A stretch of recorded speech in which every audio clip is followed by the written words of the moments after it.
내가, 내가 잘못했다. 넌 오지 마! 라고 하시던 시어머니 하와이에서 비참하게 버려졌어요. 여보, 오늘 어머니가 전화하셨는데 도련님이 드디어 결혼한대. 아, 그래? 축하할 일이네. 그 말을 들었을 때 전 그저 시동생의 늦은 결혼을 진심으로 축하했어요. 30 중반이 넘어서야 겨우 신부감을 만났다고 했으니 시어머니가 얼마나 기뻐하실까 싶었죠. 제 얘기를 먼저 해야 할 것 같네요.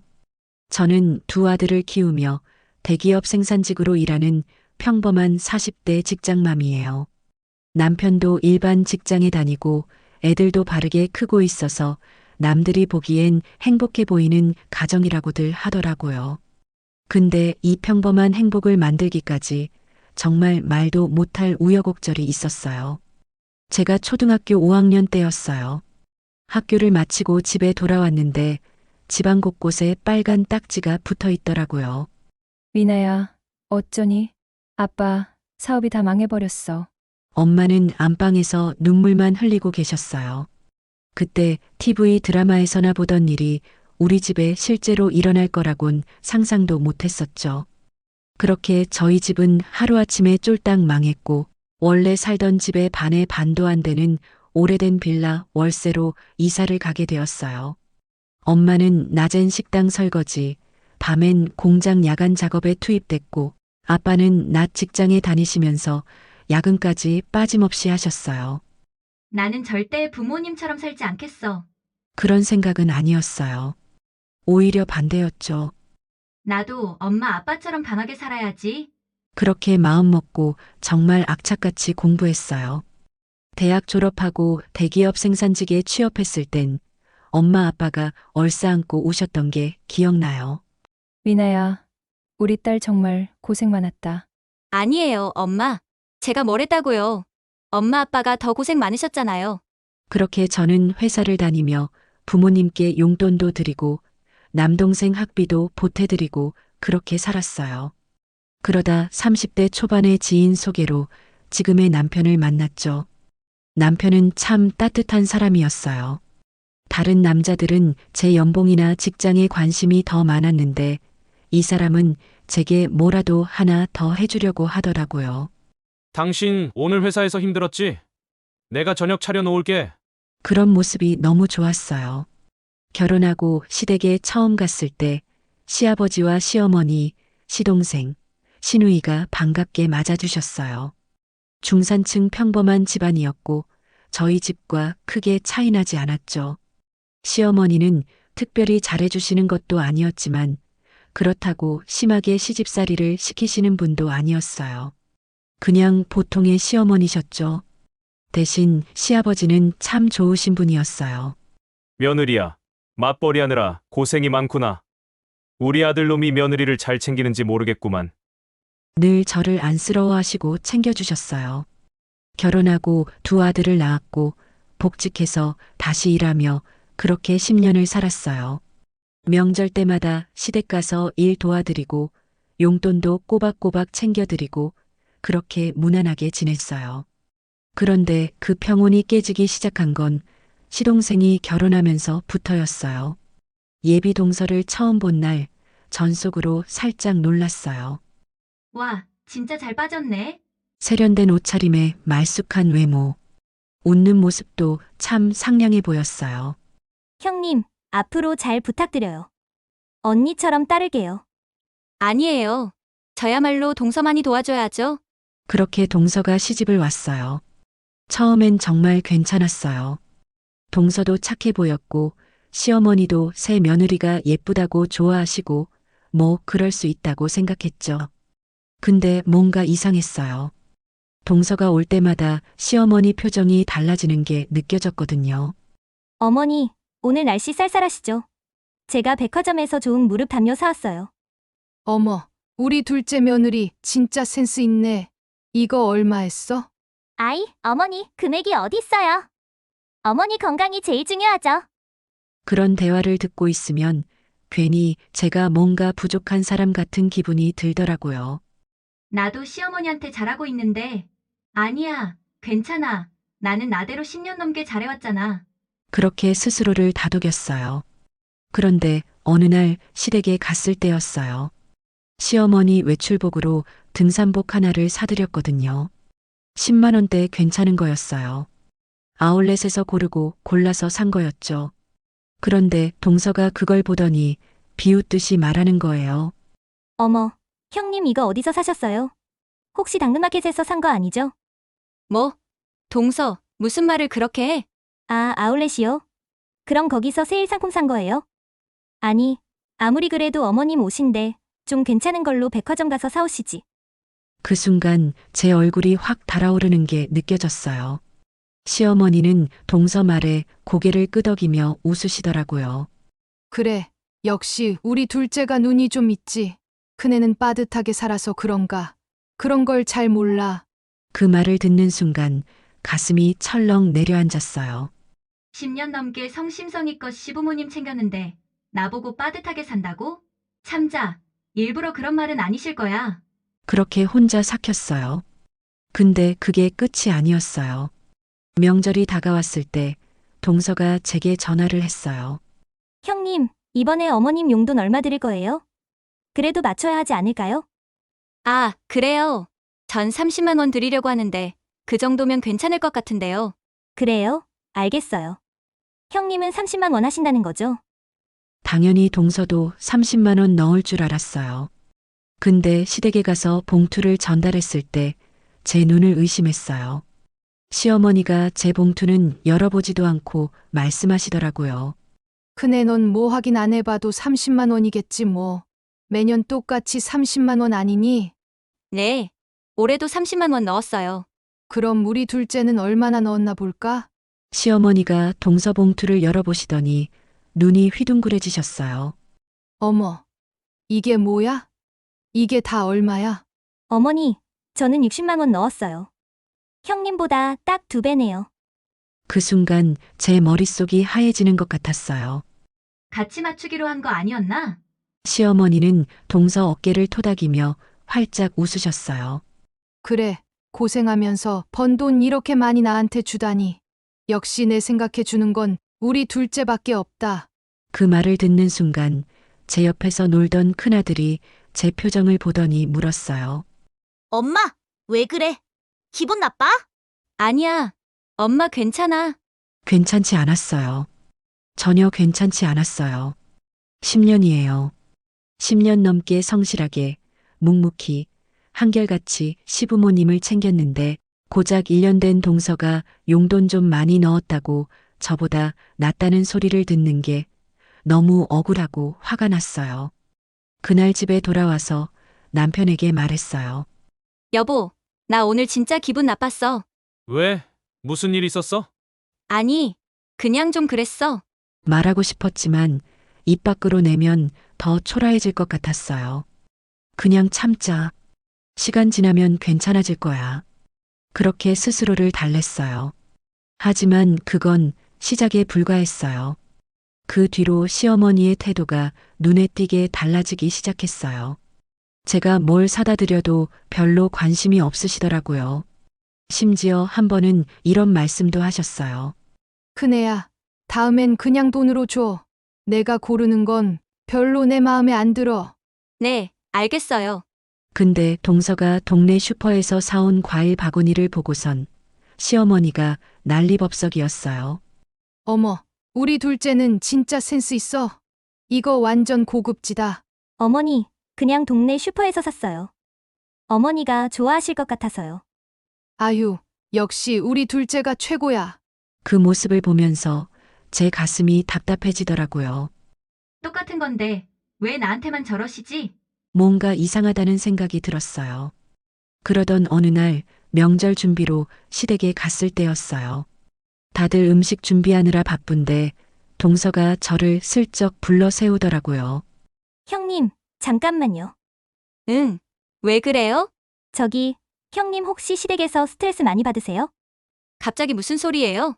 아니, 그게 제가 요즘 어머니랑 통화를 자주 하거든요. 그런데 어머니가 형님이 좀 차갑다고 하시더라고요. 차갑다고요? 네. 뭐랄까, 형님이 의무감으로만 하는 것 같다고. 마음이 없는 것 같다고 하시던데요. 그 말을 듣는 순간 머리 끝까지 화가 치밀어 올랐어요. 의무감으로 마음이 없다고? 10년 넘게 명절 때마다 새벽같이 일어나 전 부치고 시부모님 아프시다면 병원 모시고 제 친정보다 더 자주 시댁 들렀는데 그게 마음이 없는 거라고요? 저는 그렇게 생각 안 하는데요. 아, 형님. 제 말은 그게 아니라 어머니가 좀 서운해하시니까 형님이 좀 더 다정하게 대해주시면 어떨까 해서요. 알겠어요. 그렇게 대답은 했지만 속으로는 정말 기가 막혔어요. 동서가 지금 나한테 충고하는 거야? 근데 더 기가 막힌 건 그 뒤였어요. 며칠 뒤 시어머니가 제게 전화를 하셨거든요. 큰애야, 너 친정 엄마랑 통화하면서 우리 집 욕했다며? 네, 무슨 말씀이세요? 둘째 며느리가 그러던데 내가 친정 엄마한테 전화하면서 시댁이 지긋지긋하다고 했다며? 전 그런 말 한 적 없는데요. 그럼 둘째가 거짓말을 한다는 거니? 말문이 막혔어요. 동서가 거짓말을 했다고 말하자니 시어머니는 절대 안 믿으실 것 같았고 그렇다고 제가 했다고 인정할 수도 없었죠. 어머니, 전 정말 그런 말 한 적 없어요. 동서가 뭘 잘못 들은 것 같은데요. 그래, 글쎄다. 둘째가 확신에 차서 말하던데. 전화를 끊고 나서 손이 부들부들 떨렸어요. 동서가 왜 저러는 거지? 도대체 왜? 며칠 뒤 그 이유를 알게 됐어요. 신우이가 제게 살짝 귀띔을 해줬거든요. 언니, 조심하세요. 작은 새언니가 요즘 어머니한테 언니 험담을 자꾸 하더라고요. 뭐라고요? 제가 어머니 방에 들어갔다가 우연히 들었는데 새언니가 형님은 어머니한테 관심이 없는 것 같아요.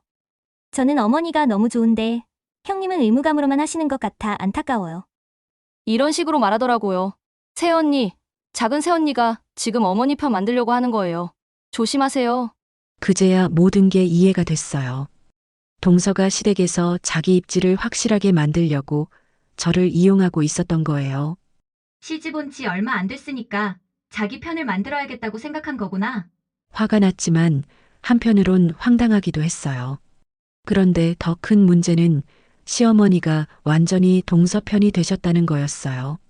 명절 때 일이었어요.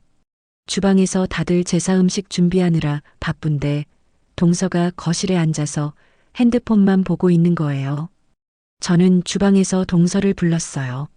동서, 이리 와서 나물 무치는 거 좀 배워봐요.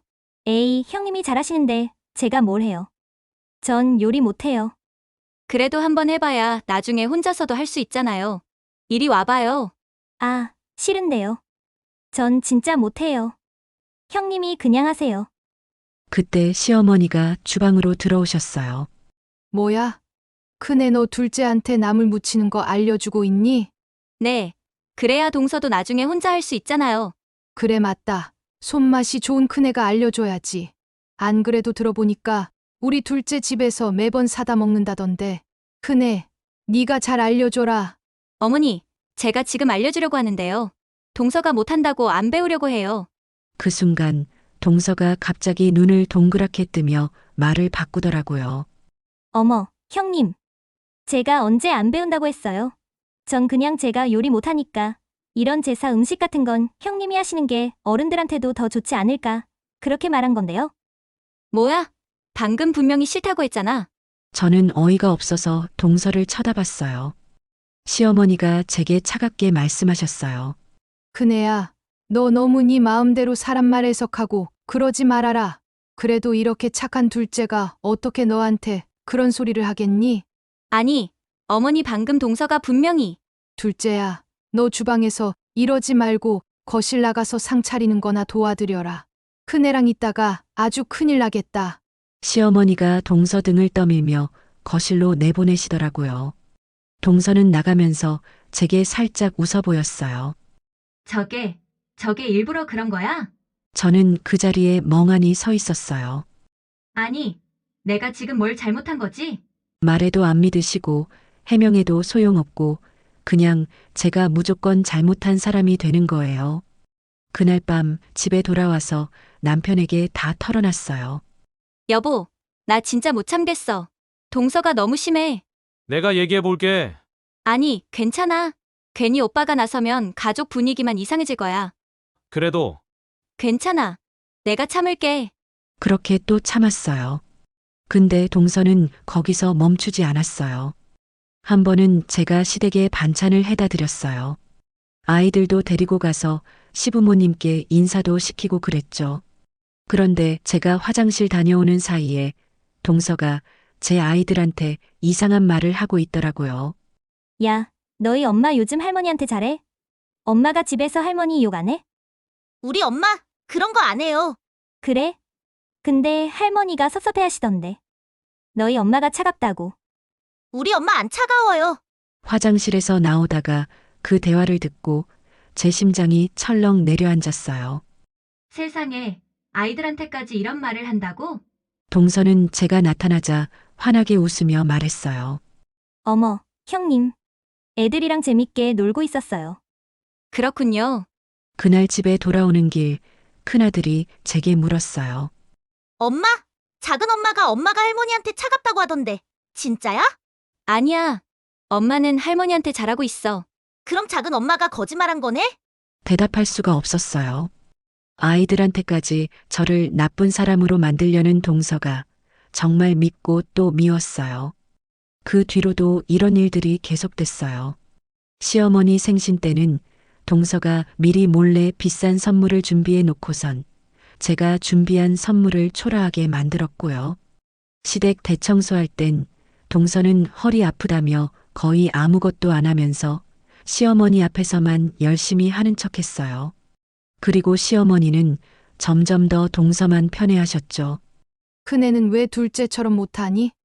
그 말을 들을 때마다 가슴이 무너지는 것 같았어요. 10년이에요. 10년 넘게 성심껏 모셨는데 고작 1년 된 동서만 예뻐하시네요.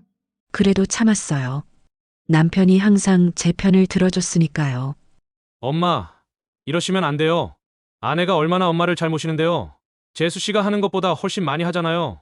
아이고, 네가 아내 편만 들어서야 되겠니? 엄마, 이건 편드는 게 아니라 사실을 말하는 거예요.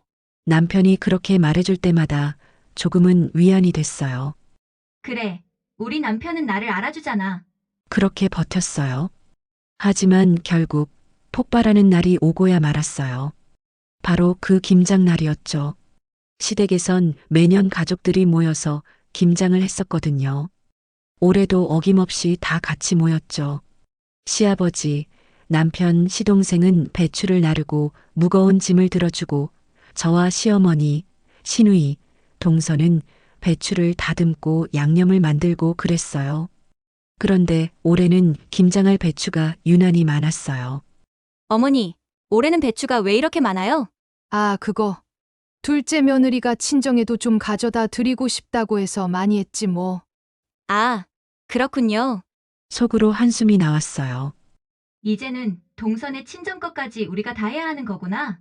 하지만 뭐라고 할 수도 없었어요. 시어머니가 좋아서 하시는 건데 제가 뭐라고 하겠어요. 그렇게 아침부터 열심히 배추를 다듬고 있었어요.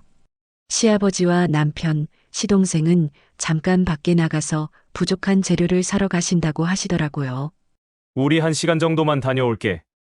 네, 다녀오세요. 그렇게 남자분들이 나가시고 집엔 저와 시어머니, 동서만 남았어요. 시누이는 아침에 급한 일이 생겨서 잠깐 나간다고 했고요. 그렇게 셋이서 김장을 하고 있었는데 갑자기 동서가 시어머니를 부르더라고요. 아, 어머니. 저 보여드릴 거 있는데 잠깐 저기 가서 보실래요? 뭔데? 그때 어머니 사고 싶으시다고 한 거 있잖아요. 제가 찾았어요. 어머, 그러냐? 그래. 한번 봐보자. 그렇게 두 사람은 갑자기 김장을 하다가 다 내팽개치고 거실 소파에 앉아 핸드폰을 보며 쉬기 시작했어요.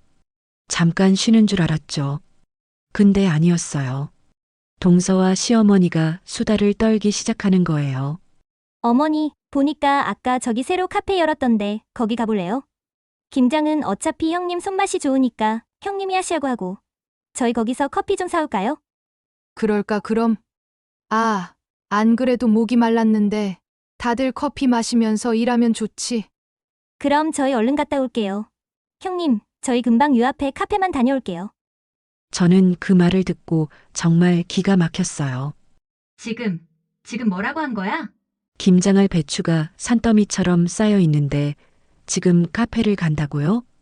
게다가 그 많은 배추 중 절반이 동서 친정 것인데 당사자는 카페를 간다고요? 참으려고 했어요. 참으려고 정말 애를 썼어요. 근데 도저히 안 되더라고요. 동서, 지금 무슨 소리 하는 거예요? 네, 지금 김장할 배추가 얼마나 남았는지 안 보여요? 눈이 안 좋아요? 저기 옆에 저렇게 쌓여 있는데 지금 저게 안 보이나요? 동서가 어이없다는 표정으로 대꾸했어요. 아니, 제가 아예 안 한다는 게 아니라 카페에서 커피만 사서 온다는 거잖아요. 여기서 커피 타 마시고 끝나서 가서 먹든지 말든지 어딜 갈 생각을 하는 거예요? 도대체 저는 이해가 안 되네요. 헛소리 하지 말고 얼른 앉으세요. 그때 시어머니가 나서서 제게 화를 내기 시작했어요. 아니, 얘, 그거 카페 한번 갔다 올 수 있는 거지. 뭐 그렇게 화를 내니? 다른 것도 아니고 맛있는 커피 사온다는데 그걸 잠깐 못 기다려줘? 어머니, 커피가 문제가 아니라요. 태도가 문제잖아요. 태도, 무슨 태도? 지금도 보세요. 저희 매년 하던 김장의 거의 2배예요. 왜 늘었는 줄 아세요? 동서 친정에 가져다 주겠다고 해서 이만큼 하는 거라고요. 시어머니가 점점 더 짜증을 내시더라고요. 아니, 얘가 돈 안 내고 김장김치 가져가겠다는 것도 아니고 돈도 많이 줬구만. 그 정도면 일한 값 충분히 하고도 남을 텐데 뭐가 그렇게 문제야? 네, 어머니, 그렇게 생각하세요? 그럼 너도 쓸쓸하고 있으면 되잖아. 누가 너더러 이거 다 하래? 우리 갔다 와서 다 같이 하면 되잖아. 언제 오실 줄 알고요? 아까 못 들으셨어요? 서방님들 1시간 있다 온다고 했잖아요. 그럼 이건 누가 다 해요? 시어머니가 벌떡 일어나시더니 소리를 지르셨어요. 아유, 하기 싫으면 하지 마라. 하기 싫으면 하지 마. 아니, 돈 안 내고 김장김치 가져가겠다는 것도 아니고 돈도 많이 줬구만. 하여튼 그냥 뭐 하나 꼬투리 한번 잡으려고. 진짜 아유, 하지 마라. 하기 싫으면 하지 마. 그 순간 제 안에서 뭔가가 끊어지는 소리가 들렸어요. 아, 그래. 이제 모든 걸 그만하자. 더 이상 참을 수 없었어요. 전 그 자리에서 바로 고무장갑을 벗어 던져버렸어요. 손목에 끼던 고무장갑이 바닥에 떨어지는 소리가 유난히 크게 들렸어요. 시어머니가 황당한 표정으로 절 쳐다보시더라고요. 뭐야? 너 진짜 안 할 거야? 네, 됐고요. 전 못하겠습니다. 뭐? 그렇게 예쁜 동서 데려다가 김장을 하시든지 말든지 하시고요. 전 앞으로 못하겠으니까 저 부르지 마세요. 시어머니의 얼굴이 새빨개지더라고요. 너 이러는 거 가족들한테 얘기하면 난리 난다. 난리 나? 네, 됐고요. 큰 며느리를 이제 없다고 생각하시고 사시라고요. 전 가방을 들고 현관으로 향했어요. 뒤에서 시어머니가 뭐라고 소리를 지르셨지만 제 귀엔 하나도 들리지 않았어요. 야, 어디 가? 지금 어디 가는 거야? 그 길로 전 시댁을 나와버렸어요. 차에 타자마자 눈물이 왈칵 쏟아졌어요. 억울하고 분하고 화나고 그런 감정들이 한꺼번에 밀려오더라고요. 10년 넘게 참고 또 참았는데. 전 울면서 남편에게 전화를 걸었어요. 여보, 나 진짜 못 참겠어. 나 시댁 나왔어. 뭐? 무슨 일이야? 저는 울먹이며 상황을 다 설명했어요. 남편은 전화기 너머로 한숨을 쉬더니 조용히 말했어요. 여보, 당신 정말 잘했어. 진짜 잘 참았다. 나도 그 자리에 있었으면 똑같이 했을 거야. 남편의 그 말에 눈물이 더 났어요. 내가 지금 바로 들어갈게. 아버지한테도 말씀드릴게. 당신 집에 가서 쉬고 있어. 고마워. 정말 미안해. 미안할 거 하나도 없어. 당신이 뭘 잘못했어. 당신은 아무 잘못 없어. 전화를 끊고 저는 한참을 차 안에서 울었어요. 그렇게 집으로 돌아와서 정신없이 집안일을 했어요. 청소를 하고 빨래를 널고 그렇게 정신없이 움직이다 보니 조금은 마음이 진정되더라고요. 저녁 무렵 남편이 집에 돌아왔어요. 얼굴이 굳어 있었어요. 여보, 괜찮아? 응. 무슨 일 있었어? 아버지가 엄마한테 엄청 화내셨대. 나도 엄마한테 확실히 말씀드렸어. 뭐라고 했는데? 남편이 제 손을 꼭 잡으며 말했어요. 엄마한테. 엄마, 집사람한테 너무 심했어. 집사람이 우리 집을 위해서 얼마나 애썼는데 그걸 그렇게 무시하면 어떡해. 앞으로 집사람 볼 생각하지 마. 라고 했어. 그리고 아버지도 엄청 화나셨대. 내 칠순 앞두고 며느리를 그렇게 내쫓다니. 체면이 말이 아니네. 당장 사과하러 가. 라고 하셨대. 시아버지까지. 근데 엄마가 안 간다고 했대. 자존심 상해서 못 간다고. 그래서 아버지가 그럼 나도 칠순 여행 안 간다. 라고 하셨어. 남편의 말을 듣고 제 가슴이 먹먹해졌어요. 시아버지까지 이렇게 나서주시다니. 여보, 그리고 내 동생도 엄청 화났대. 작은 새언니가 너무 심하다고. 내 동생이 큰 새언니 안 가면 나도 안 가. 라고 했대. 다들 내 편을 들어주시는구나. 그렇지. 당신이 얼마나 잘했는데. 다들 알아. 엄마만 모르지. 그날 밤 저는 잠을 설쳤어요. 내가 너무 심하게 한 건 아닐까? 그래도 어른인데 내가 너무 버릇없게 군 건 아닐까? 그런 생각들이 머릿속을 맴돌았어요. 하지만 동시에 이런 생각도 들었어요. 아니야. 나는 잘못한 게 없어. 더 이상 참을 수 없었어. 다음 날 아침 시아버지에게서 전화가 왔어요. 며느리야, 미안하다. 내가 집안을 제대로 못 챙겼구나. 정말 미안하다. 아니에요, 아버님. 제가 어른한테 버릇없이 굴어서 죄송해요. 아니다. 너가 뭘 잘못했니? 나였어도 그렇게 했을 거다. 당분간 우리 집에 오지 마라. 내가 해결할 테니. 그렇게 전 시댁과의 연락을 완전히 끊어버렸어요. 명절에도 가지 않았고 시어머니와도 통화하지 않았어요. 시아버지에게만 따로 용돈을 챙겨드렸죠. 그렇게 시간이 흘러 시아버지 칠순이 다가왔어요. 그리고 그때 제 인생의 가장 큰 반전이 시작됐어요. 김장 사건 이후 한 달 정도가 흘렀을까요? 시아버지에게만 따로 용돈을 챙겨드렸고 남편을 통해서만 시댁 소식을 들었어요. 여보, 엄마가 많이 힘들어 하시는 것 같아. 그래, 아버지가 매일 엄마한테 큰며느리한테 가서 사과해라고 하시는데 엄마가 자존심 때문에 못 가시는 것 같아. 그렇구나. 사실 속으로는 조금 마음이 흔들렸어요. 시어머니가 힘들어 하신다니. 하지만 동시에 이런 생각도 들었어요. 나도 힘들었는데 10년 넘게 참았는데. 그렇게 시간이 흘러갔어요. 그러던 어느 날이었어요. 퇴근하고 집에 가는데 낯익은 뒷모습이 현관 앞에 서 있는 거예요. 가까이 다가가니 그 사람은 바로 시어머니였어요. 어머님. 아, 그래. 퇴근하니? 애들은? 아, 오늘 애 아빠가 데리고 놀러 갔는데. 근데 여긴 어쩐 일로 오셨어요? 시어머니는 제 눈을 제대로 마주치지 못하시더라고요. 손을 꼭 쥐고 계셨는데 떨리는 게 느껴졌어요. 그게 며느리야. 그러니까 그게 미안하다. 내가 진짜 미안해. 난 그냥 내 동서가 결혼한 지 얼마 되지도 않았고 그래서 혹여나 적응하기 힘들까봐 그런 거지. 다른 맘 없었다. 시어머니의 목소리가 떨렸어요. 내가 우리 집에 온 지 10년이 넘었잖니. 그래서 그런가? 내가 편해서 그랬던 것 같다. 미안하다. 어머님. 내 동서가 또 얼마나 실감나게 말을 하던지. 내가 우리 집 지긋지긋해 한다고, 친정엄마한테 전화할 때 욕한다고. 그게 다 거짓말인 걸 이제야 알았다. 시어머니가 고개를 푹 숙이시더라고요. 미안하다. 정말 미안해. 내 동서 꼬임에 넘어가서 그랬지. 다른 맘은 진짜 없었어. 그러니까 앞으로 그냥 전처럼 잘 지내면 안 되겠니? 시어머니 손에 비닐봉지가 하나 들려 있었어요. 이거. 너 좋아하는 떡볶이 좀 만들어 왔는데 이따 저녁 먹을 때 먹거라. 그럼 나 간다. 어머님, 잠깐만요. 뭐? 들어오세요. 밖에 추운데. 아니다. 괜찮다. 나 그냥 갈게. 시어머니는 황급히 돌아서서 가셨어요. 그 뒷모습이 왠지 모르게 쓸쓸해 보였어요. 집에 들어와서 비닐봉지를 열어봤는데 정성스럽게 담긴 떡볶이가 들어있더라고요. 어머니가 이걸 직접 만들어 오셨구나. 그날 밤 남편에게 말했어요. 여보, 오늘 어머님이 우리 집에 오셨어. 그래? 뭐라고 하셨는데? 사과하러 오셨어. 정말 미안하다고. 남편이 제 손을 꼭 잡았어요. 당신이 결정해. 당신이 용서하고 싶으면 하고 아직 마음이 안 풀리면 더 시간을 가져도 돼. 고마워.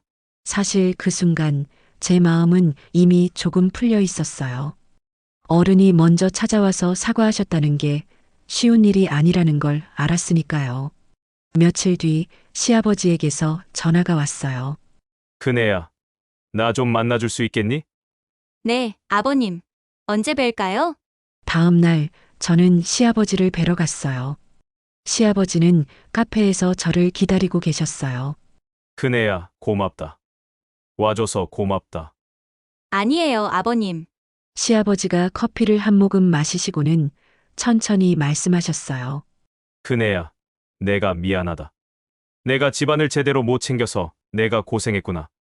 아버님, 아니에요. 아니다. 내 책임이다. 내가 내 시어미를 제대로 못 다스려서 생긴 일이야. 시아버지의 눈가가 촉촉해 보였어요. 큰애야, 우리 집안이 내가 없으면 안 된다. 내가 없으니까 명절도 제대로 안 치러지고 집안이 와르르 무너지는 것 같더라. 아버님, 그리고 얼마 뒤에 내 칠순이다. 다 같이 해외여행을 가기로 했는데 내가 꼭 같이 갔으면 좋겠다. 해외여행이요? 그래. 하와이로 가기로 했어. 내 시어미가 평생 한번 가보고 싶어 하던 곳이거든. 시아버지가 제 손을 꼭 잡으시더라고요. 큰애야, 제발 같이 가줘. 내가 없으면 의미가 없어. 알겠습니다, 아버님. 그렇게 저는 다시 시댁과 관계를 회복하기로 했어요. 집에 돌아와서 남편에게 말했어요. 여보, 나 아버님 칠순 여행 같이 가기로 했어. 정말 잘 생각했어. 근데 비용은 얼마나 들까? 우리 가족 내시면 1,000만 원 정도 들 것 같은데. 1,000만 원. 적은 돈은 아니었어요. 하지만 시아버지 칠순인데 이 정도는 해드려야 한다고 생각했어요. 여보, 그 돈 우리가 준비할 수 있을까? 할 수 있어. 내가 모아둔 거 있으니까. 아버지 칠순인데 이 정도는 해드려야지. 고마워, 여보. 며칠 뒤 신우이에게서 연락이 왔어요. 신우이가 여행 총무를 맡았다고 하더라고요. 언니, 여행 비용 1,000만 원 이번 주까지 보내주세요. 알았어. 이번 주 안으로 보낼게. 그렇게 저희는 1,000만 원을 모아서 신우이 계좌로 보냈어요. 아이들도 너무 좋아했어요. 엄마, 진짜 하와이 가는 거야? 우와, 너무 좋다. 그래, 우리 처음 해외여행 가는 거야. 엄마 아빠도 처음이야. 진짜? 엄마 아빠도 처음이야? 응. 그래서 더 설레. 아이들이 매일 달력을 보며 날짜를 세더라고요. 우리 가족 첫 해외여행이구나. 저도 설렜어요. 신혼여행도 제주도로 갔었는데 해외여행은 정말 처음이었거든요. 그렇게 여행 날짜가 일주일 앞으로 다가왔을 때였어요. 신우이에게서 최종 일정표가 왔어요. 언니, 최종 일정 확정됐어요. 다음 주 금요일 출발이에요. 알았어. 우리도 준비 다 했어. 애들 옷도 사고 가방도 새로 사고 그렇게 준비를 다 마쳤어요. 그런데 그 다음 날이었어요. 출발 일주일 전. 어머님, 안녕하세요. 다름이 아니고요. 방금 형님이랑 잠깐 통화했는데 제가 들어도 좀 속상한 말을 들어서요. 왜? 큰애가 또 뭐라고 하든?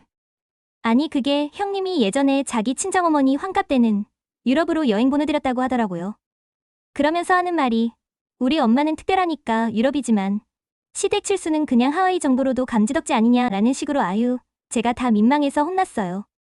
어머님, 형님한테는 제가 전화했다고 절대 말씀하시면 안 돼요. 출발 일주일 전 시어머니에게서 갑자기 전화가 왔어요. 전화벨이 울렸을 때 전 아무 생각 없이 받았어요. 여보세요, 어머님. 그런데 전화기 너머로 들려온 시어머니의 목소리는 제가 예상했던 것과 완전히 달랐어요. 차갑고 날카로웠어요. 얘, 너 우리 가족 여행에 왜 끼려고 하니? 네. 어머니, 지금 무슨 말씀을? 우리 가족 여행이야. 너가 도대체 왜 오는 거야? 순간 제 머릿속이 하얘졌어요. 아니, 지금 뭐라고 하시는 거지? 어머님, 지금 무슨 말씀을 하시는 거예요? 우리 가족 여행이야. 김씨 집안 가족 여행이라고. 넌 강씨잖아. 너가 도대체 왜 끼려고 하는 거야? 전화기를 쥔 제 손이 부들부들 떨렸어요. 어머님, 그럼 동서는요? 동서도 김씨 아닌데 왜 가는 건데요? 시어머니의 목소리가 더 차갑게 들려왔어요. 작은 애랑 너랑 같니? 태도부터가 다른데 작은 애는 내 기분 상할까봐 전전긍긍하는데 너는 뒤에서 나를 어떻게 생각하는 거야? 이내 엄마는 특별하니까 유럽이지만 시댁 칠수는 그냥 하와이 정도로도 감지덕지 아니하며? 내가 다 들었어. 너 그렇게 여행 오는 게 불만이고 돈 아까워하면서 왜 자꾸 끼려고 하니? 나도 너랑 여행 가면 내 속 끓을 것 같으니까 넌 오지 마라. 제가 무슨 저희 엄마 유럽을 보냈다고요? 내가 다 들었어.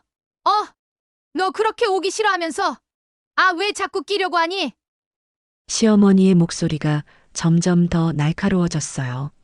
오랜만에 비싸게 돈 주고 가는 여행인데 나 기분 잡치기 싫으니까 오지 마. 너가 나타나면 내가 안 갈 거니까 넌 오지 마. 1,000만 원을 보내면서 우리 가족 첫 해외여행이라고 기뻐하던 그때 모든 게 한순간에 무너지는 기분이었어요. 아, 역시나 또 동서말을 믿으신 거구나. 저는 천천히 또박또박 말했어요. 네, 그러세요, 그럼. 알겠습니다, 어머님. 뭐? 어머님 말씀대로 하겠습니다. 저도 어머님이랑 억지로 여행하고 싶지 않네요. 피차 서로 마음이 맞았으니 어머님 뜻대로 하세요. 전화를 끊었어요. 전화기를 내려놓는 순간 눈물이 왈칵 쏟아졌어요. 또 이렇게 되는구나. 한참을 울다가 남편에게 전화를 걸었어요. 여보, 왜? 무슨 일 있어? 목소리가 왜 그래? 어머님이 나보고 여행 오지 말래. 뭐? 남편의 목소리가 갑자기 커졌어요. 지금 뭐라고 했어? 어머님이 전화하셔서 김씨 집안 가족 여행인데 내가 왜 끼냐고. 동서가 우리 엄마는 특별하니까 유럽 보내지만 시댁 칠수는 그냥 하와이 정도로도 감지덕지라고 했대. 그러니까 나보고 오지 말래. 여보, 나 어떡하면 좋아? 1,000만 원도 벌써 보냈는데 애들도 그렇게 기다렸는데. 알았어. 내가 지금 바로 우리 엄마한테 전화할게. 당신 아무 걱정하지 마. 전화를 끊고 저는 그 자리에 주저앉아 버렸어요. 애들한테 뭐라고 말하지? 아빠한테 뭐라고 말하지? 1시간쯤 지났을까요? 남편에게서 전화가 왔어요. 여보, 나 지금 우리 엄마한테 전화했어. 뭐라고 하시던데? 내가, 엄마, 지금 무슨 소리 하는 거냐? 아내가 1,000만 원 보내는데 오지 말라는 게 말이 되냐고 했더니 엄마가 그럼 너도 오지 마. 나는 큰며느리 얼굴 보기 싫다. 라고 하더라. 그래서 내가 말했어. 알았어. 나도 안 갈게. 아내 안 가면 나도 안 가. 여보, 남편의 목소리가 단호했어요. 당신 잘못 하나도 없어. 내가 엄마한테 확실히 말했어. 당신 없으면 나도 없다고. 그리고 1시간 뒤 신우이에게서 전화가 왔어요. 언니, 나 지금 들었어. 어머니가 언니 보고 오지 말라고 했다며? 응. 나도 안 갈 거야. 언니 없는 여행이 무슨 의미가 있어? 아니야, 너는 가. 괜찮아. 아니야. 나도 안 갈 거야. 어머니가 너무 심하셔. 그리고 또 1시간 뒤 시아버지에게서 전화가 왔어요. 큰애야, 내가 다 들었다. 아버님, 미안하다. 정말 미안하다. 내가 내 시어미를 제대로 못 다스려서 이렇게 됐구나. 아니에요, 아버님. 아버님 잘못 아니에요. 시아버지의 목소리가 떨렸어요. 큰애야, 나도 안 갈 거다. 너가 없는데 내가 무슨 낯짝으로 칠순 여행을 가겠니? 아버님, 그러지 마세요. 아버님 칠순인데. 아니다. 나도 안 간다. 내 시어미가 이 꼴을 만들어 놨는데 내가 무슨 기념을 하겠니? 전화를 끊고 저는 멍하니 앉아 있었어요.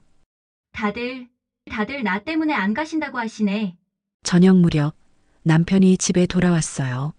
남편의 얼굴이 굳어 있었어요. 여보, 지금 우리 집 난리 났어. 아버지가 엄마한테 당신이 이 꼴을 만들어 놨으니 나도 안 가. 라고 하셨대. 여동생도 안 간다고 하고 남동생도 안 간다고 하고 다들 취소한다고 난리야. 저는 아무 말도 할 수가 없었어요. 그때 큰아들이 학교에서 돌아왔어요. 엄마, 나왔어. 엄마, 하와이 가려면 며칠 남았어? 엄마, 왜 그래? 울었어? 아들이 제 얼굴을 보더니 깜짝 놀라며 물었어요. 아니야. 엄마 괜찮아. 엄마, 무슨 일 있어? 아빠도 표정이 안 좋은데. 남편이 아들을 안아주며 말했어요.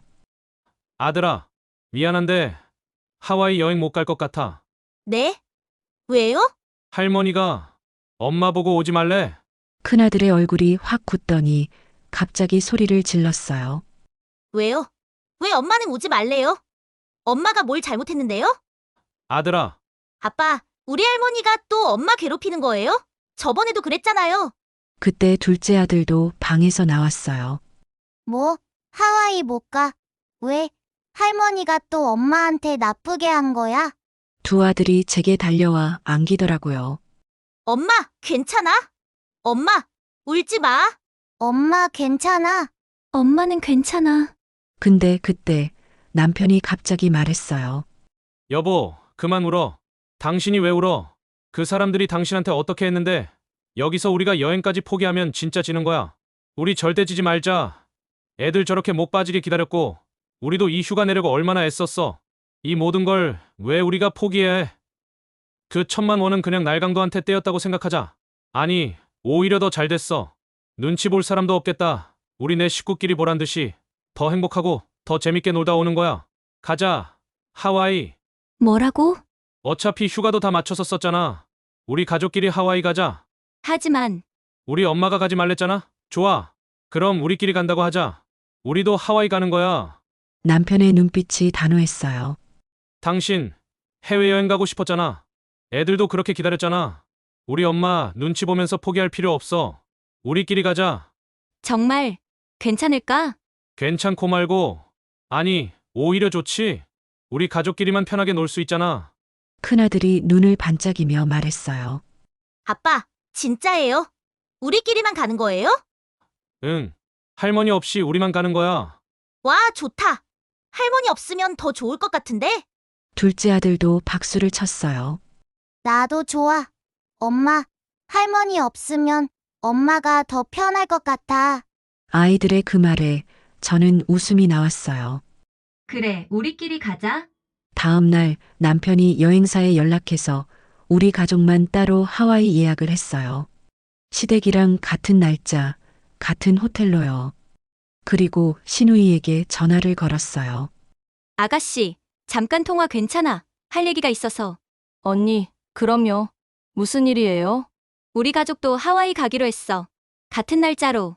네? 진짜? 응. 어차피 휴가도 다 썼고 우리끼리 가기로 했어. 와, 언니, 대박이다. 그럼 혹시 거기서 마주칠 수도 있겠네? 그럴 수도 있겠지? 그리고 저는 남편에게 말했어요. 여보, 시어머니한테는 알리지 말아줘. 왜? 그냥 나중에 알게 되시겠지. 남편이 빙그레 웃었어요. 알았어. 나도 그게 더 재밌을 것 같은데. 그렇게 우리는 출발 날짜를 기다렸어요. 한편 시댁에서는 여행 취소 문제로 난리가 났다고 했어요. 시아버지는 안 간다고 하셨고 남편도 안 간다고 했고 시누이도 안 간다고 했대요. 결국 시동생과 동서가 설득을 해서 여행은 취소하지 않기로 했대요. 형님, 그래도 아버지 칠순인데 취소하면 어떻게 해요? 돈도 아깝고 그냥 가요. 시동생이 남편을 설득했대요. 하지만 남편은 끝까지 나는 안 간다고 했대요. 아내 없는 여행은 의미 없어. 나도 안 가. 시아버지도 끝까지 나도 안 간다고 하셨고요. 결국 시어머니, 시동생, 동서 이렇게 셋만 가기로 했대요. 시누이도 결국 나도 안 갈래. 언니 없는데 무슨 재미로 가라고. 라고 했대요.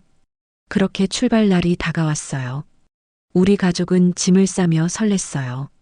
엄마, 나 수영복 챙겼어. 나도 챙겼어. 좋아. 엄마 아빠도 다 챙겼어.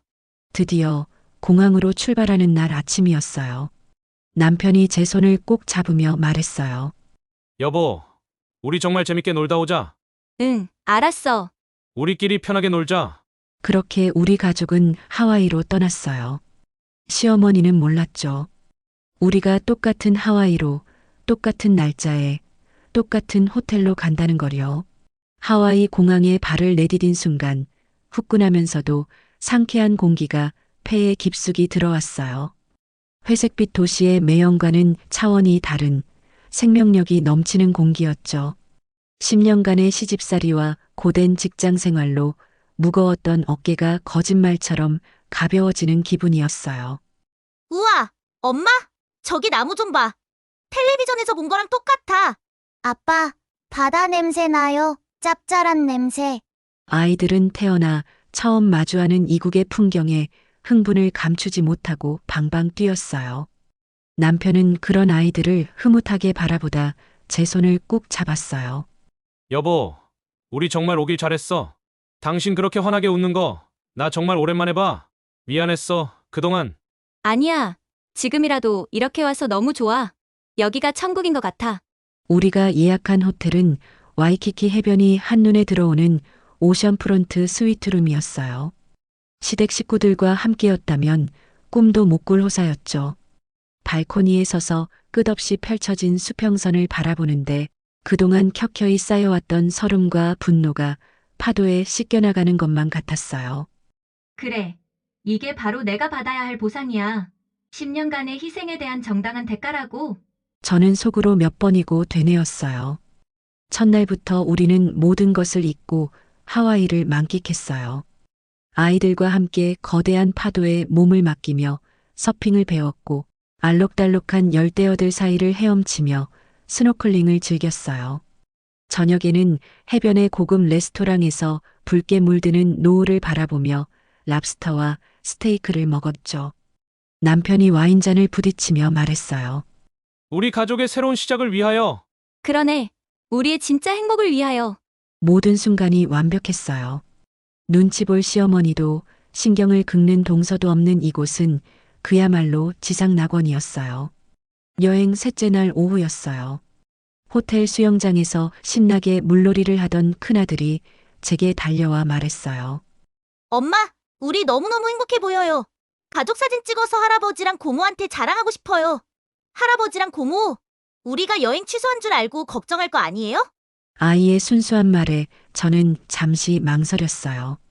이 사진이 불러올 파장을 왜 모르겠어요? 하지만 이내 마음을 굳혔어요. 그래. 뭘 망설여. 우린 죄 지은 게 아니잖아. 오히려 억울하게 쫓겨난 피해자인데 우리의 행복을 숨길 이유가 전혀 없어.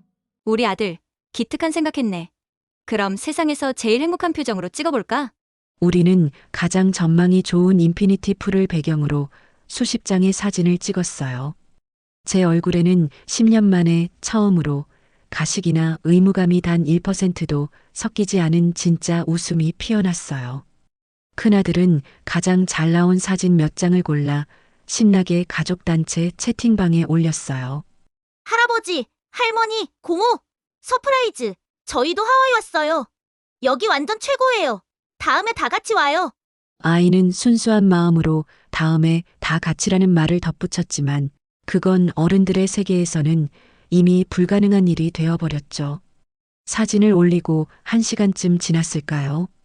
저녁 식사를 위해 잠시 로비에 내려와 레스토랑을 찾아보는데 저 멀리서 익숙한 모습들이 보이더라고요. 가장 먼저 눈에 띈 건 명품 브랜드 쇼핑백을 서너 개씩 양손에 든 채 시동생과 팔짱을 끼고 나오는 동서였어요.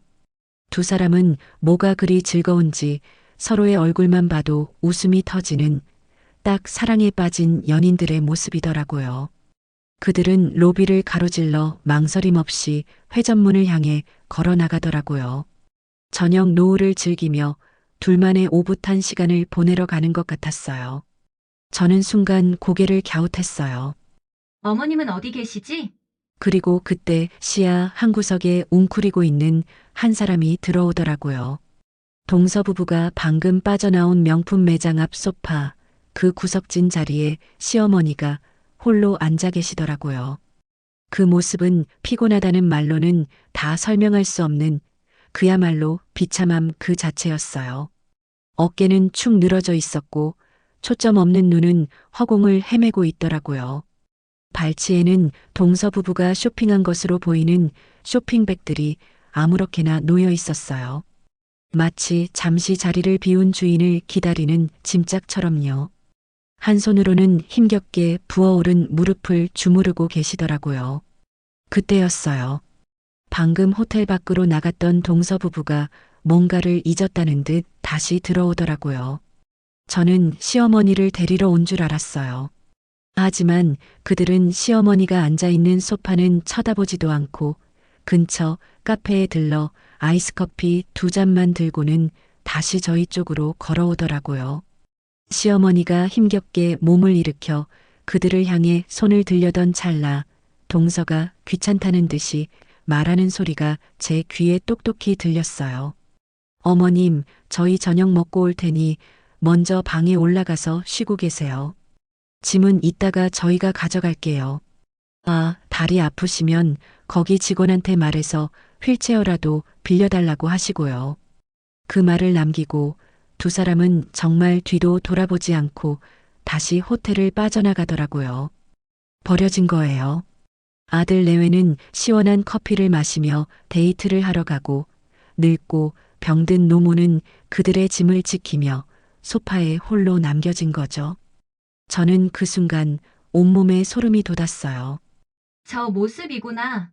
자식에게 짐짝 취급당하며 버려진다는 게. 그때 망연자실하게 앉아있던 시어머니가 고개를 들었고 마침내 행복하게 서 있는 우리 가족과 눈이 마주쳤어요. 시어머니의 얼굴에는 수만 가지 감정이 스쳐 지나가더라고요. 경악, 당혹감, 그리고 짐승처럼 버려진 자신의 처지를 하필이면 가장 무시했던 큰며느리에게 들켜버린 끔찍한 수치심. 저는 아무 말도 하지 않았어요. 그저 가소롭다는 듯 입꼬리를 살짝 올려 미소만 지어 보였어요. 그 어떤 욕설보다, 그 어떤 비난보다 더 깊은 상처를 주는 경멸의 미소였을 거예요. 그리고 저는 남편과 아이들을 향해 세상에서 가장 다정한 목소리로 말했어요. 자, 우리도 어서 맛있는 저녁 먹으러 갈까? 엄마가 오늘 제일 좋은 데로 예약했어. 우리는 시어머니를 없는 사람처럼 스쳐 지나갔어요. 등 뒤에서 느껴지는 시어머니의 절망적인 시선을 만끽하며 저는 10년 묵은 체증이 전부 내려가는 듯한 짜릿한 해방감을 느꼈어요. 그날 밤 저희는 정말 오랜만에 행복한 저녁 시간을 보냈어요. 아이들은 신나게 웃었고 남편은 제 손을 잡으며 이렇게 편한 여행은 처음이야라고 말하더라고요. 맞아요. 시어머니가 없으니 정말 편했어요. 눈치 볼 일도 없고 트집 잡힐 일도 없었으니까요. 그리고 다음 날 아침이 왔어요. 호텔 조식 뷔페. 저희는 창가 좋은 자리에 앉아서 즐겁게 식사를 하고 있었어요. 햇살이 따사롭게 들어오는 창가 자리였죠. 아이들은 좋아하는 음식들을 접시 가득 담아왔고 남편은 커피를 홀짝이며 여유롭게 신문을 보고 있었어요. 그때였어요. 밤새 수치심에 잠 못 이룬 듯한 시어머니가 저희 쪽으로 다가오더라고요. 시어머니는 애써 태연한 척하며 말을 건넸어요. 큰애야, 어제는 내가 몸이 좀 안 좋아서 그랬다. 오해하지 말아라. 저는 들고 있던 포크를 조용히 내려놓고 시어머니를 쳐다봤어요. 바로 이 순간이더라고요. 저는 연습이라도 한 듯 가장 우아하고 차가운 미소를 지으며 말했어요. 어머님, 안녕하세요. 오해요? 아니요, 전 오해한 적 없는데요. 시어머니가 당황하며 말하더라고요. 아니, 그게 아니라 사람들이 보잖니. 저는 주변을 둘러보며 더 큰 소리로 말했어요. 아, 어머님께서 김씨 집안 여행에 강씨가 왜 끼냐고 소리치셔서 저 쫓아내신 거요? 아니면 아들 며느리한테 짐짝 취급받고 로비에 버려져 계셨던 거요? 어머님 덕분에 저희끼리 아주 편하고 자유롭게 정말 꿈 같은 시간 보내고 있어요. 정말 감사해요, 어머님. 시댁칠수는 제 친정엄마 환갑보다 못하다고 생각하신다니. 차라리 이렇게 따로 온 게 서로에게 더 잘된 일 아니겠어요? 뷔페 안에 사람들이 수군거리기 시작하더라고요. 동서와 시동생이 멀리서 이 광경을 보고 어쩔 줄 몰라 하는 게 보였어요. 그때 큰아들이 해맑게 말하더라고요. 엄마, 할머니 여기 계셨어요? 근데 엄마, 저희는 할머니 없어서 너무 행복했어요. 다음에도 할머니 없이 오고 싶어요. 순수한 아이의 말이 마지막 일격이었어요. 시어머니의 얼굴이 흑빛으로 변하더라고요. 저는 자리에서 일어나며 마지막 말을 남겼어요. 그럼 식사 맛있게 하세요. 저희는 저희를 괴롭히는 일상이 없는 곳으로 마저 휴가를 즐기러 가보겠습니다. 여행 일정을 마치고 한국으로 돌아오는 비행기 안, 제 마음은 놀랍도록 평온했어요. 옆자리에 앉은 남편은 속이 다 시원하다며 제 손을 꽉 잡아주었고 아이들은 하와이에서의 추억을 이야기하느라 여념이 없었죠. 하지만 저는 알았어요. 진짜 전쟁은 이제부터 시작이라는 것을요. 주말 저녁 예상대로 시아버지께서 온 가족을 호출하셨어요. 남편은 현관을 나서며 제 어깨를 두드렸어요. 당신은 아무 걱정 말고 아이들이랑 있어. 오늘은 내가 당신의 10년을 대신해서 싸우고 올게. 여동생한테도 미리 연락해서 똑바로 행동하라고 말해뒀어. 시누이와 미리 말을 맞춘 남편의 뒷모습은 그 어느 때보다 든든했어요. 남편이 현관문을 나서는 걸 보며 저는 속으로 생각했어요. 그래, 드디어 끝을 보는구나. 10년간 참았던 모든 게 오늘 폭발하겠지. 나중에 남편과 시누이에게 전해들은 그날 시댁의 풍경은 그야말로 한 편의 막장 드라마 클라이막스였어요. 무겁게 가라앉은 거실, 시아버지께서는 팔짱을 낀 채 그 누구도 쳐다보지 않고 창밖만 보고 계셨대요. 시어머니와 동서는 죄인처럼 고개를 숙이고 있었고 시동생은 안절부절 못하며 눈치만 살피고 있었죠. 침묵을 깬 것은 시아버지의 차가운 목소리였어요. 당신, 그리고 너희 둘. 하와이에서 아주 대단한 구경을 했다지. 한쪽은 천국이고 한쪽은 지옥이었다는 그 구경 말이다.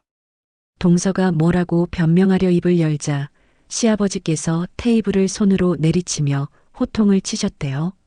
그 소리에 거실의 공기가 더욱 얼어붙었죠. 내가 오늘 이 자리를 만든 건 돈 얘기를 하기 위해서다. 큰 며느리가 내 칠순 여행 가라고 보탠 돈 1,000만 원. 그 돈은 지금 어디에 있어? 시아버지의 날카로운 질문에 아무도 답을 하지 못했대요. 이미 그 돈은 시어머니와 시동생 내외의 하와이 여행 경비로 전부 사용되었기 때문이죠. 시아버지께서는 그들의 침묵을 비웃듯 코웃음을 치셨대요.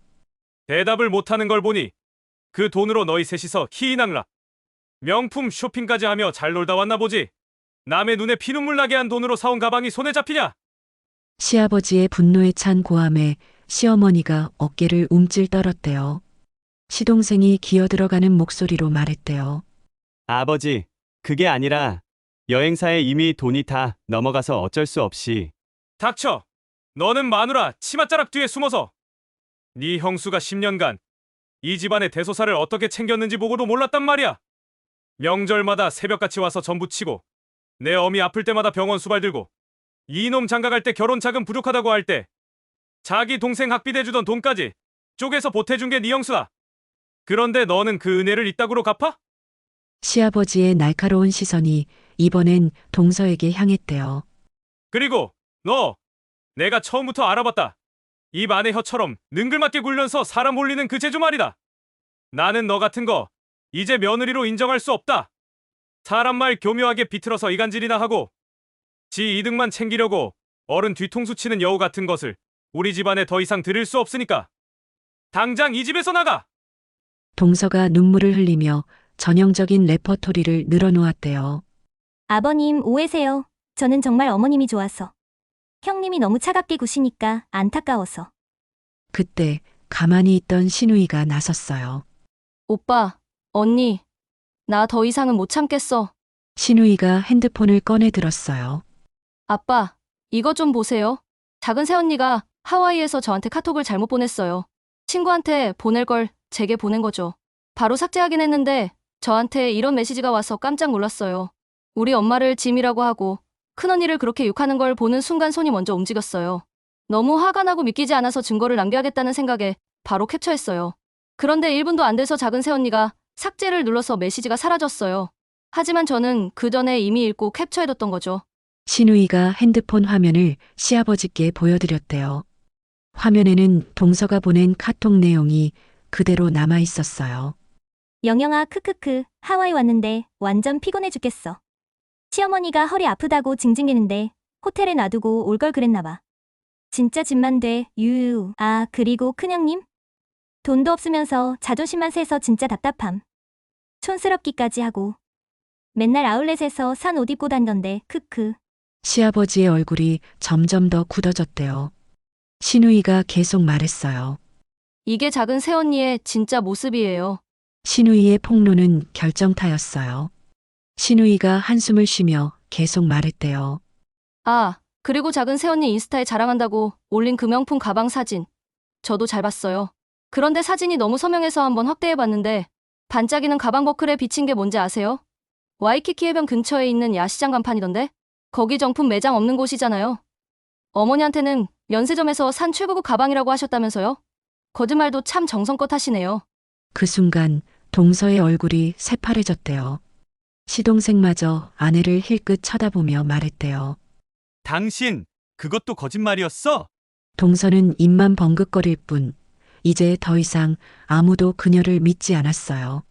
모든 사실이 드러나자 동서는 그제야 시어머니에게 매달려 울부짖었대요. 어머님, 제가 잘못했어요.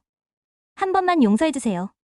하지만 이미 마음이 돌아선 시어머니는 그녀를 차갑게 밀어냈대요. 모든 것을 지켜보던 시아버지께서는 마지막 통보를 하셨어요. 너희가 썼던 환불을 못 받았던 그건 내 알바 아니다. 그 1,000만 원 당장 큰애한테 돌려주고 2번 다시 내 앞에 나타나지 마라. 만약 어기면 내 친정까지 찾아가서 이 모든 사실을 알릴 테니까. 그리고 시아버지의 목소리는 한층 더 낮고 단호해졌대요. 그리고 당신도 마찬가지야. 당신이 직접 걸어서 큰며느리 집까지 찾아가. 그리고 무릎 꿇고 진심으로 용서를 빌어. 큰며느리가 당신을 용서하고 그 입으로 아버님, 이제 괜찮습니다라는 말을 내게 말하기 전까지는 나도 당신을 없는 사람 취급할 거야. 그리고 내 칠순 잔치, 이런 콩가루 집안에서 할 잔치 따윈 없으니까 전부 취소해. 그날 시동생 부부는 시댁에서 완전히 쫓겨났대요. 한순간의 거짓말과 이기심이 한 가정을 어떻게 파괴하는지 모두가 똑똑히 목격한 밤이었어요. 시아버지의 불호령이 떨어진 지 사흘 뒤 초저녁에 초인종이 울렸어요. 인터폰 화면에는 며칠 사이에 반쪽이 된 시어머니가 고개를 푹 숙인 채 서 있었어요. 10년 넘게 당당하고 꼿꼿하기만 하던 그 모습은 온데간데 없었죠. 문을 열자마자 시어머니는 제 앞에 털썩 무릎을 꿇었어요. 며느라, 내가 죽일 년이다. 이 미련하고 못난 시어미를 제발 용서해다오. 시어머니는 어린아이처럼 엉엉 우셨어요. 그 모습에 당황한 것은 오히려 저였어요. 지난 10년간 상상조차 해본 적 없는 장면이었으니까요. 10년이에요. 10년을 기다렸어요. 이 순간을. 하지만 동시에 이런 생각도 들었어요. 그래도 이렇게 무너지신 모습을 보니 마음 한편이 아프네. 저는 시어머니를 부축해 집으로 모셨어요. 거실 소파에 앉아서도 시어머니는 한참을 흐느끼다 겨우 입을 여셨어요. 그녀의 사과는 단순한 미안하다는 말이 아니었어요. 자신의 잘못에 대한 처절한 고해성사였죠. 내가 눈이 멀었었다. 내 동서가 사오는 번지르르한 선물에 혀끝에서 놀아나는 아부의 눈이 멀어서 10년 넘게 묵묵히 내 옆을 지켜준 내 진심을 헌신짝처럼 버렸다. 내가 아울렛에서 고심해서 골라온 등산복을 타박하고 내가 정성껏 차린 생일상을 동서가 사온 케이크보다 못하게 여겼지. 내가 정말 미쳤었나 보다. 미안하다. 정말 미안하다. 시어머니의 진심 어린 사과에 제 마음속 단단히 얼어붙었던 응어리가 조금씩 녹아내리는 것이 느껴졌어요. 하지만 쉽게 용서할 수는 없었어요. 어머님, 저도 사람이기에 상처를 받았어요. 당근에서 샀냐는 동서의 비아냥에 웃으시던 어머님 표정. 넌 매번 30만 원이겠지라며. 제 봉투는 거들떠보지도 않으시던 그 순간들. 그 밤에 제가 얼마나 울었는지 어머님은 모르실 거예요. 제 말에 시어머니는 고개를 떨구며 눈물만 흘렸어요. 그래. 내 말이 맞다. 내가 벌을 받는 거다. 그리고 저는 솔직하게 말했어요. 어머님, 솔직히 말씀드릴게요. 아직도 제 마음 한편에는 분노가 남아있어요. 용서는 시간이 필요해요. 시어머니는 고개를 끄덕였어요. 알겠다. 내 마음이 풀릴 때까지 얼마든지 기다릴게.